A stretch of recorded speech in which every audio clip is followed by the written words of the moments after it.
The year is 1589. An English clergyman named William Lee invented a mechanical knitting frame. This could produce stockings far faster than any human hand. He brought it to Queen Elizabeth I, hoping for a royal patent. She refused. She feared that it would bring ruin to hand knitters by depriving them of employment. आपको कुछ pattern दिख रहा है यहाँ पे?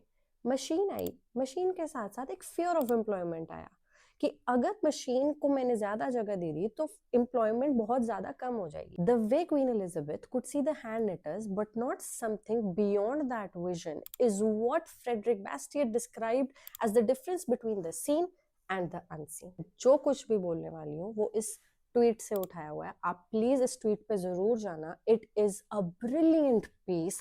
जो हम fear इस वक्त महसूस कर रहे हैं किसी ने 200 साल पहले इस फियर के बारे में ढंग से लिख दिया हुआ है. विलियम ली बाद में फ्रांस चले जाते हैं. He dies in poverty but उनका ब्रदर गिव अप नहीं करता.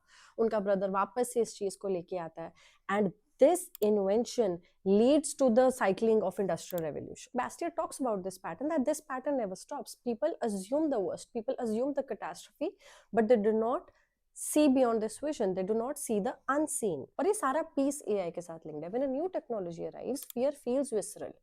You watch something produce in seconds. What once took hours and survival instinct fires the feeling that you're about to become irrelevant. But this reaction follows one of the oldest and most consistently wrong patterns in human history. और as per this piece, इसका solution है expand your ambition, force yourself to see beyond. अपने आप को थोड़ा सा comfort zone से निकाल कर देखना पड़ेगा कि यहाँ पर एक्स्ट्रा हम क्या कर सकते हैं. The problem will not be the machine, but the instinct to immediately freeze the future because it somehow felt threatening. So please go on Twitter, X, and just type this name, and आपको ये article, ये piece दिख जाएगा. Read it and let me know what you think about it.